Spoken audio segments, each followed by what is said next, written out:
చేస్తూనే night 1 o'clock అయింది. Counting పెద్ద ఇది జరుగుతోంది. ఇది కౌంటింగ్ జరుగుతోంది అని ఇన్ఫర్మేషన్ కూడా మాకు లేదు. కలెక్టర్ ఎస్పీ వచ్చినారు యూనివర్సిటీకి, వచ్చి కౌంటింగ్ చేశారు. పెద్ద ఆయన లోపల నుంచి వచ్చి కంగ్రాచులేషన్స్ అప్పా రఘువీరారెడ్డి అని చెప్పాను. ఎవరు పెద్ద ఆయన?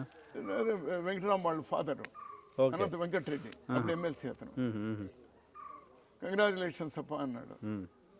వాళ్ళ ఇంటి దగ్గరనే ఉన్నాను నేను అప్పుడు. ఇంకా గెలిచినావు, ఏ 34 ఓట్లతో ఓడిపోయినా అదే 34 ఓట్లతో గెలిచిన.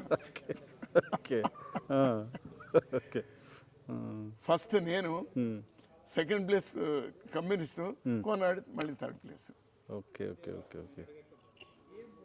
సో లేడీస్ ఓటింగ్ ఇది లేకుండా పడి దాదాపు 100 ఓట్లు నాకు మెజారిటీ వచ్చేటువంటి. ఓకే. వన్ ఎలక్షన్ అయిన తర్వాత మళ్ళీ దానికి అదొక పెద్ద ఇది. నాకు ఇదేమంటే స్లోగన్, నేను ఒక్కరోజు కూడా స్ట్రైక్ కానివ్వను యూనివర్సిటీలో. ఇప్పటికే మనకు ఆలస్యం అయిపోయింది. ఈ అకాడమిక్ ఇయర్ వీలున్నంత అర్లీగా ఎట్లా చూస్తాను నేను. పండమేరు నుంచి నీళ్లు తీసుకొస్తాను. మనకు 2 స్ట్రైకులు, లేకపోతే నీళ్ళు లేకుండా మూసివేయడము తీసుకొస్తాను. యూనివర్సిటీ కోసం మేము ఫైట్ చేస్తాము. 3 చెప్పింది. అందరూ సమానంగా అందరూ చెప్పేది. నేను కూడా కొద్దిగా ఇది రెండోసారి కదా నేను చెప్పేది. రెండోసారి చెప్పింది. నా వెంట తిరిగిన వాళ్ళు ఆ ఎలక్షన్లో ఓన్లీ 9 మందే.